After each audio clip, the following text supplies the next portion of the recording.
Big TV భక్తి సమాచారం WhatsApp ఛానల్లో జాయిన్ అవ్వండి. అన్ని విశేషాలు ఎప్పటికప్పుడు తెలుసుకోండి. బుధుడు మంచిగా శాస్త్రానికి సంబంధించి పరిశోధనకు సంబంధించి ముఖ్యంగా జ్యోతిష శాస్త్రం అధ్యయనానికి కానివ్వండి, అలాగే పూర్వపరంగా వంశపరంగా వచ్చేవి ఏవైనా విద్యలకు కానివ్వండి ప్రోత్సాహానికి అని అంటూ ఉంటారు. మరి దానికి సంబంధించి సామాన్యంగా బుధుడు మేధా సంపత్తికి సంబంధించిన వాడు. ఇంటెలిజెన్సీ మెయిన్గా ఇంటెలిజెన్సీ. గురువు కూడా అలాంటి వాడే, కానీ గురువు కొంత ఆత్మజ్ఞానానికి కూడా సంబంధం. ఆత్మజ్ఞానానికి బుధుడు రాడు. ప్రదర్శనాయుతమైనటువంటి విద్యలు ఏమున్నా సరే, ఒక వ్యక్తి ప్రదర్శిస్తున్నాడు, మంచి కళా నైపుణ్యం ఉంది, మళ్ళీ చిత్రకళా నైపుణ్యం ఉంది, శిల్పం ఉంది, ఇది ఉంది అంటే దానికి బుధుడే. తర్వాత మంచి వాచనం, మంచి హరికథలు చెప్తున్నాడు, మంచి ప్రవచనాలు చెప్తున్నాడు అంటే కూడా బుధుని కారకత్వమే. సత్పౌరాణిక శబ్దశాస్త్ర సుమహా సంతోష పాండిత్యక పారంపర్య ఇవన్నీ విద్యలకంతా బుధుడే. కానీ ఇప్పుడు మేషరాశిలో బుధుడు స్వల్పకాలమే ఉంటాడు.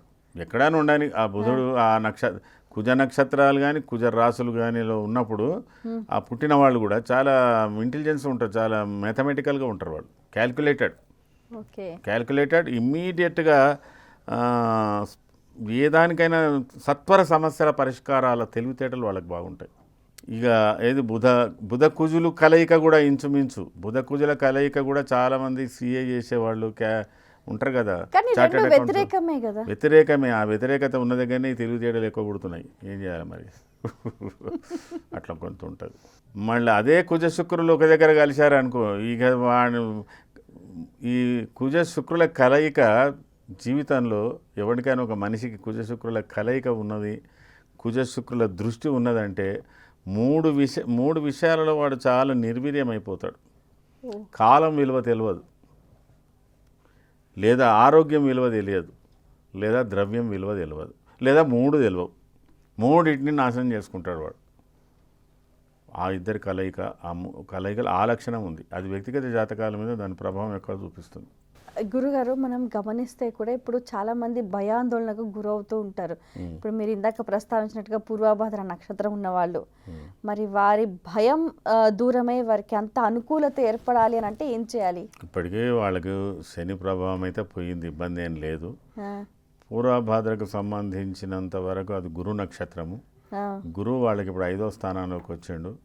పూర్వభాద్ర నక్షత్ర జాతకులకు ఇంచుమించు ఆరుద్ర కానీ పునర్వసులో గురు సంచారం జరుగుతున్నప్పుడు కొంత రిలీఫ్ అవుతారు. ఇప్పుడు వాళ్లకు మొన్నటిదానిక సూర్యుడు మేష రవి మంచి ధైర్యం ఇచ్చిండు. తర్వాత కుజుడు ఇప్పుడు ధైర్యంగానే ఉన్నాడు. 6వ కుజుడు కూడా ఆ రాశికి కానీ ఆ నక్షత్రానికి కానీ ఇబ్బందులు తొలగిపోతున్నట్టే లెక్క. కానీ సఫర్ అయిన జాతకాల కింద, సఫర్ అయిన నక్షత్రం కింద చెప్పవచ్చు. అది ఏ గ్రహమైనా జన్మ నక్షత్ర సంచారం అంత మంచిది కాదు.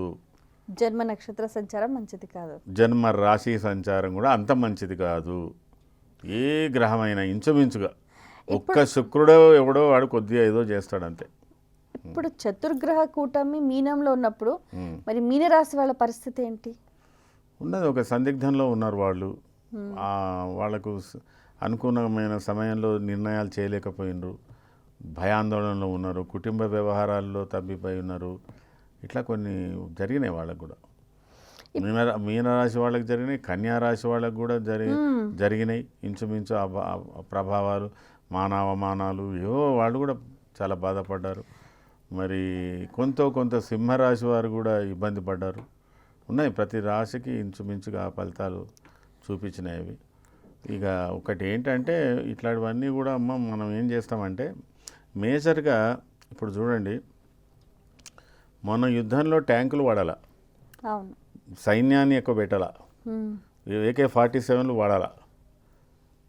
వాళ్ళు ఇప్పుడు పిల్లలు గిట గేమ్స్ ఆడతారు చూడండి, యూట్యూబ్లోనో దాంట్లో ఫోన్లో గేమ్స్ ఆడతారా, గేమ్స్ ఆడినట్టు వాడు ఎక్కడో ఒక దృష్టి పెట్టుకున్నాడు, ఏం చేసాడు నేను అనుకుంటున్నట్లా, నేనేం చూడలేదు. కానీ ఎక్కడ ఏ స్పాట్ను కొట్టాలో అక్కడే కొట్టారు, ఆ పక్క నుండి ఉండుకో దెబ్బ తాకుండా కొట్టారు.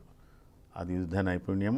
ఇప్పుడు పెరిగినటువంటి టెక్నాలజీ, అంత సూక్ష్మ బుద్ధితో నడుస్తున్నటువంటి వ్యవహారాలు. అయితే దీనికి బుధుడే కారకుడు అంటారు.